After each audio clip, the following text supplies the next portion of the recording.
Alright everyone, the next Indonesian national dish is beef rendang. There's a lot of ingredients to this one and it takes a long time to cook, so buckle up. What you're gonna need is chuck roast. You can also use lamb, you can use short rib, any stewing meat really. You're gonna need some dried red chilies, handle nuts, which I couldn't find, so we have macadamia nuts as a substitute, 6 cloves of garlic, 5 shallots, like an inch of ginger. You're gonna need some grated coconut, brown sugar, lemongrass. I couldn't find the whole lemongrass. You need 3 of them if you can find them at the store. This is just dried lemongrass. That's what we got here. Cinnamon sticks, ground cumin, ground coriander, whole cloves, whole star anise. You're gonna need tamarind paste. I don't know if I said that. You need galangal. This one's hard to find. Hunt it down. You're gonna need it for a lot of these Indonesian dishes. Same with this one. Bari lime leaves. Also very hard to find, but you need it for a lot of the dishes. Dark soy sauce, not light, dark soy sauce, and coconut milk, 2, maybe 3 cans. I'm not sure yet how much coconut milk we're gonna need. I got 2 cans. I think there's another one in the closet in case I need it. So with that, let's begin. The first step is to put this frozen stuff back outside because it is not defrosted and we need it to be. Okay, this is wonky. On my back right now I have a water bottle full of water dangling behind me to keep the camera from flipping forward and falling off. Oh no! Since I could tell this was recording, that means that entire last video was filmed vertically instead of horizontally. Damn dude, hope you guys enjoyed that. Alright, let's see. What we need here is a pot that is empty. And we're gonna put this on like a 3, I guess. I guess that's kind of nice that it lights up like that. And we're gonna toast up some of these coconut granules, about 6 tablespoons worth. I've never worked with this ingredient. I feel like it's not very common in America. We mostly use like candied coconut. This is like frozen, unsweetened coconut flakes. I need to break off about 6 tablespoons worth, which I'm gonna say is probably like, I don't know, maybe like half this package. Try and break this up a little bit. If you have yours not in frozen clumps, measure out 6 tablespoons, which would be like 1/3 of a cup-ish. Well, not 1/3 of a cup, it'd be 3/8 of a cup. And then I don't know what you're gonna do with the rest of this. Put it on a cake or something? No, because you'd want the sweetened kind for that. For the people keeping track at home, I said I wanted to be done with the last recipe by 2, and I wanted to have everything done by 4. That needed to take a long time. There was 3 things that needed to take a long time. It is 3:30 now and I'm just starting the second one. We are not gonna get this done in time. This would also be a lot easier if this wasn't so wet. Now I cranked the heat up to high. Don't do this. It will burn. It will burn. I repeat, this will burn super easily, right? I'm keeping mine moving constantly, and if I screw up here, I've got a bunch more, so I can just try again. But I'm trying to get the pan up to temp. So I'm dealing with completely frozen balls of coconut, and I can take a few risks here due to the fact that I will never use the rest of this frozen coconut flake. I'm not even gonna take it with me. I'm putting it in my parents' freezer, and I'm leaving whenever I have power again. So this is gonna be their problem. I'm gonna turn it down now that it's really whipping. Try and thwap the coconut balls every once in a while to see if you can get some more fibers separated. Eventually they'll be weak like that one, and boom, fully separated. Oh, it was sticking there. This is what I'm saying. Can't let it sit for too long. What the hell is it beeping for? Are you sure you want... No, I don't want the warm top zone. Is there like a lock button on this so it stops coming on? Yes, lock screen, lock. I'm just gonna do this until it becomes a light toasted brown color. Kind of like what that is in the middle that I'm trying to stop from burning, but it's completely stuck to the bottom of this. That's what we're looking for all of this to look like. But at this point, that middle point is going to burn, which is what we don't want. You should be doing this on like a medium low heat. I'm pretty sure the reason why this is sticking like that is because of how wet this frozen version of this coconut is. You should really buy non-frozen. They just don't have it right now. Hurricane Milton really getting in the way of all of my plans. You know what? I don't like what's happening there. So we're gonna grab a non-stick pan. This is probably what I should have used to start because you can't put any oil in this. I don't know if I've mentioned this in other videos, but I don't test my recipes. I just watch like a couple people cook it, and then I walk over like, I probably got this. Not only do I probably got this, I got this enough to teach other people how to do this, right? And that's what I do every time. And you know what? I usually do. Things usually go okay. Sometimes, you know, we get to the end and I'm like, hey, maybe use a little less pepper, right? But like other than that, me quoting last week's video, but who knows if that's even too much pepper. I haven't cooked it yet. It's in the fridge. It's being marinated right now.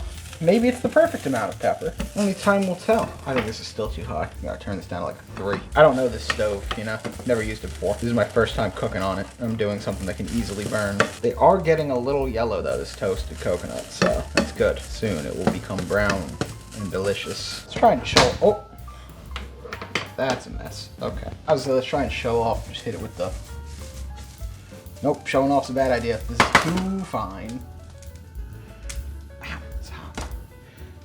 Oh, that whole section is the stovetop? This is so stupid. I hate this stovetop. At this rate, my phone's gonna overheat before I'm even done doing this. I don't know if I told you guys this, but like every single time you look up any recipe for this dish, every single person's like, rated the best dish in the world by, I don't know, CNN or something stupid. You know, who is the judge of that? Who's the guy who gets to travel around, eat all the food, and be like, this is it. This is the #1 best food, 100%. Because I would like his job. That sounds like a fun job. Just drive around and determine what dish is the best dish on the planet. Sounds pretty chill. Some might be like, oh, it's probably the Michelin people. The Michelin people are tire people, all right? Those guys, they know tires and they know French food. They're out here trying to do a lot. And like when you look into it, I looked into it, like how to become a Michelin person. You know, a Michelin taster. They hire people from like one small section, like I forget, it was up in New York, and then there's some in like Europe, right? And then that's it. Like you get hired there, and you go other places and eat the food, and it's like, dude, it seems ridiculous to me. Like y'all are doing constant reviews in Florida now. Don't you think you just want a guy here, like a Florida Michelin guy, who just drives around and eats the food at all the Florida places? You know?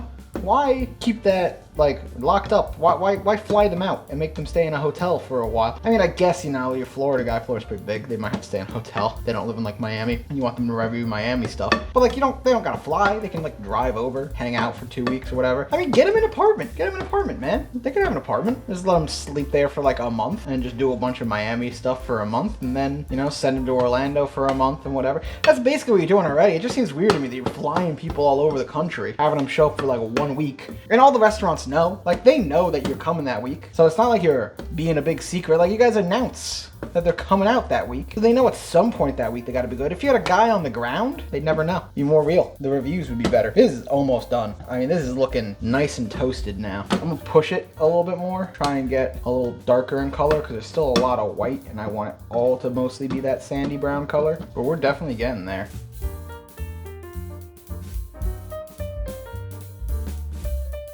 Okay, all that was recording apparently. All that was recording. I had no idea. Toasted coconut. I could have probably gone further, but I got nervous and I got mad because I thought this wasn't filming anymore. This is as far as we're going with it. Next steps. Cut up your meat. We need nice 1-inch chunks that we're then going to brown up. This is a chuck roast, like I said earlier. You can use whatever cut of meat you want, as long as it's one that goes for long braises. Don't use like a ribeye or something, especially not a fillet. You know, something a little bit of fat, a lot of connective tissue. Chuck roast is perfect. Now, we just need real big rustic chunks of meat here.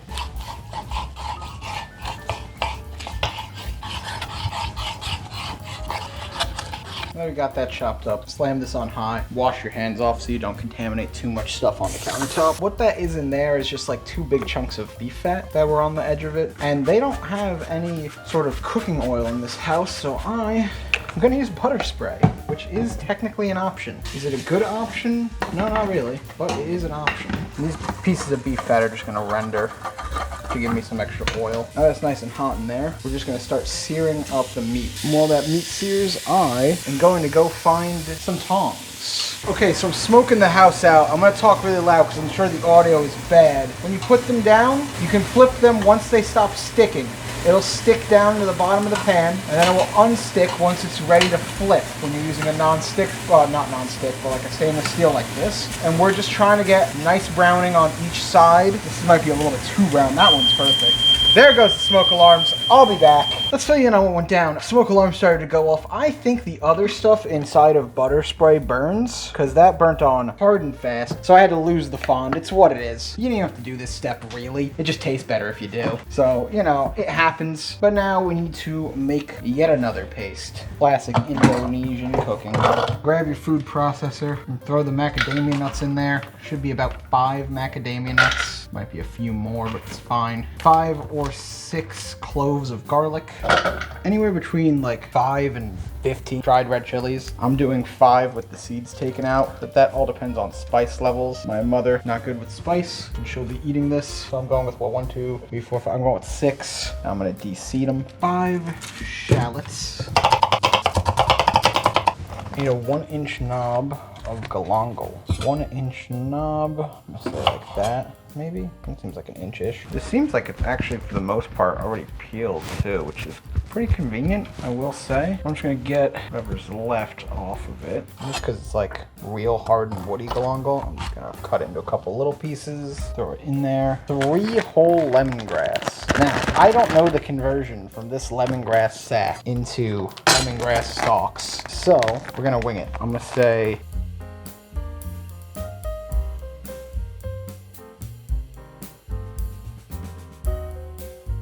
that much feels like 3 whole lemongrass stalks. Was that too much? Possibly. Or too little. No way of knowing. We need 1 inch of ginger. You might be thinking this piece is significantly larger than the 1 inch of galangal that you just used, but we're gonna lose some of it. You see, I'm gonna go right here like that. I'm gonna take that part off. And now we're basically at the same size, right? That goes on in. Now 1 teaspoon of cumin and 1 teaspoon of coriander powder. I'm gonna grind this up, so I'm gonna toss a little bit of water in there to help it.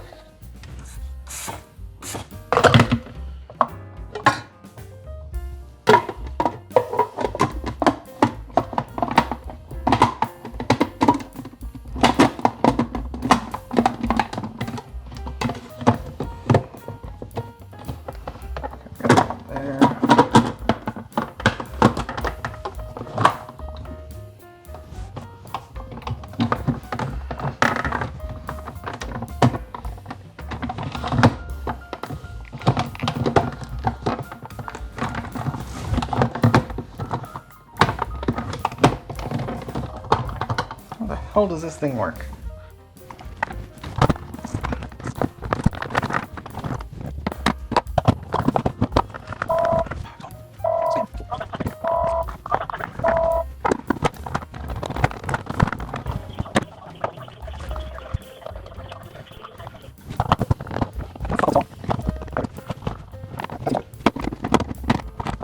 Come on, man.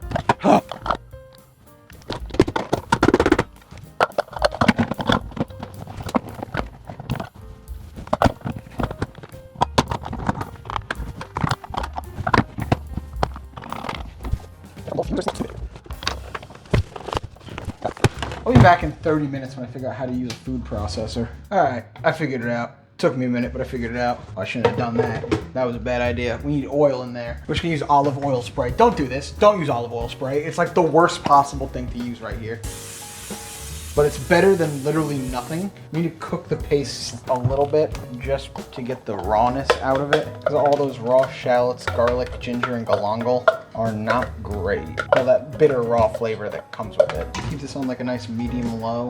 While this toasts up, work on opening up all your other packages. If you haven't yet, you know, like your coconut milk and whatnot. And after like 2-3 minutes, once this is nice and floral, you can get your beef back in, along with all the meat juice. At the bottom of that plate, mix that together. I don't know if I mentioned this. This was like 2.5 pounds of beef. The recipe was for 2 to 3, so I figured 2.5 should work. The recipe. I'm making this recipe up. Like, if we're being honest here, I pulled this from like 5 other recipes and then just chose assorted amounts in between. Toasted coconut flakes. I don't know if I'm gonna use all of them. You know what? Yeah. Why not? Extra coconutty. Mix that around. Coconut milk. Going in. If you're wondering how much, it's enough to cover everything. I'm thinking 2 cans for this batch here. Oh shoot. Oh, come on. Okay.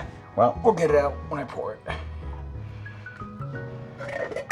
See? There it is. Your 2 cans is looking pretty good. Now for some more ingredients, I'm gonna say like a teaspoonish of salt should be good. I'm also going to throw about a teaspoon of MSG in there. Probably not necessary, but I have it, so why not? 6 kaffir lime leaves, 1 cinnamon stick. These are some long cinnamon sticks. I don't think I need all of this. I'm gonna throw half of one of these in there. I'm gonna put 3 cloves in. I'm gonna say 2 star anise. You'd also put 3 green cardamom pods in here. I don't have them. I went to 4 different stores. Nobody had green cardamom pods for some reason. I'm gonna put in a tablespoon of brown sugar. Actually, I'm gonna do 1.5 tablespoons. 1 tablespoon of dark soy sauce. And then we need 2 teaspoons of tamarind paste. That's 1 and 2.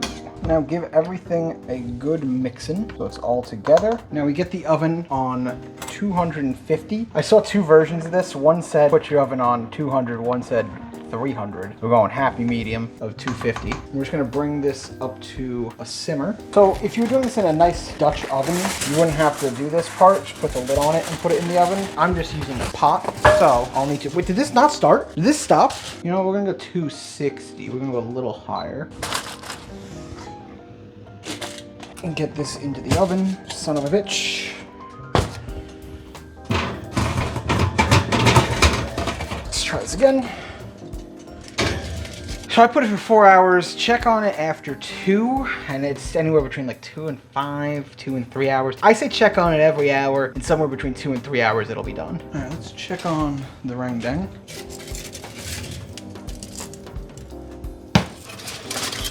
I'm gonna turn up the heat, put it back in the oven with the lid off to get some of this water down, just cause it hasn't reduced enough. It's not tender enough. I'd say do the 300 degrees. First video was wrong, second video was more correct. Crank it up to 350 and let it keep going. We're trying the rendang, Mom's trying the rendang first. Tender? Yeah, I'm happy it got there. At the 2 hour mark, it was not tender yet, and I was like, oh no. It's good. You like that? Oh yeah, I think I kept this going for longer. I actually might throw it back in the oven when we're done eating. Make it in To reduce more. Well, I need to reduce more. You know what that liquid is? What? Just coconut milk. Really? Well, look like There's no water in there. This is all coconut milk. Wow. That's why it's so tasty. Yeah, it's cooked down in coconut milk. And there's also toasted coconut flakes in there. A lot of coconut. It's mostly coconut. And what country is this? Indonesia. All of this is Indonesia. All Indonesia. They have 5 national dishes. We have 4 of them here today. So it's a strong, tender beef. I think you could have kept it going for another hour or so. I might throw it back in for an hour when we're done here. Let it cook more. I'm gonna reduce coconut milk down even more. Most of the videos online have the coconut literally just be like oil. Like it's fully separated at that point, and most of it's gone away. It's like dark black. So I pulled this a little early. But also, I don't like my meat that chewy. It could be more tender, I guess. I mean, it's pretty tender, but... I don't know if it'll get more tender if I cook it more, or if it'll get less, like if it'll dry out. I think this is one of those countries where they like the chewy meat. There's a few in Asia and a few in Africa where they like their meat more overdone and chewy. A little spicy for you too? Mm-hmm. I feel like maybe I didn't get a spicy piece, or my spice tolerance is just a lot higher, because I don't know. It's not a horrible spice. No. I can eat it. It's not like I'm on fire or something. Alright, what are the taste notes on this? I'm so distracted. When you get the actual coconut husk in there, that's pretty good. It's just like a dark flavor, you know? It tastes like that deep stew kind of vibe, whenever you cook something down for a long, long time. I mean, it cooked for like 4 hours. I think the recipe says you can go up to 6, so... Oh, I like it. Is it the best dish in the world? I don't know about that one. This is one that everyone says is the best thing ever. I don't think it's the best thing ever. I like the chicken No, satay better. it's good, yeah. It's 1, 2, 3. I was in last place right now. I mean, out of 3 things, but it's still good. I think I put it in second place. I like the soup more. So the soup's first for me. Maybe not actually. It might be this beef thing when I run it through the salt. I like this beef thing. Yeah, I like this. I think this is my favorite one so far. I have them actually. All right. Well, I'll try the salad next. See you guys then. You know what? I don't like how that came out, so I'm just gonna.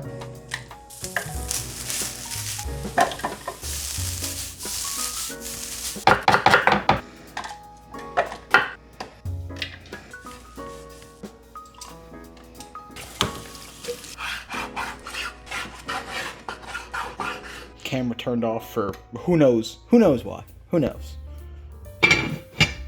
Okay, so even though me adding in all of the spices, including the lemongrass, star anise, and lime leaves disappeared from the footage, and now I'm not going to get the nice footage that I want. Checking on it, this has been 1 hour of cooking. Really hasn't changed much, but we got to keep it going for a good while longer. And here it is 2 hours in. It looks like some of the oil is now starting to separate off, which is good. That's what we want. I'm going to put the lid back on, let it go for another hour, and check on it then. Okay, and let's check it out at 3 hours. Honestly, it's looking, ow. It's looking the same. There is a bit more separation, but I think for the next hour, I'm going to leave the lid off so we can start reducing. Okay, and we are back at, God, what has it been, 4 hours now? Pretty much there. I'm just going to kick up the heat to try and get a lot of this water to go away now. So we're just going to hard boil it for a little while here. You know, as I watch this boil away and slowly reduce, I personally feel like you could have had the lid off the entire time. All these people who say put the lid on, I don't see the point.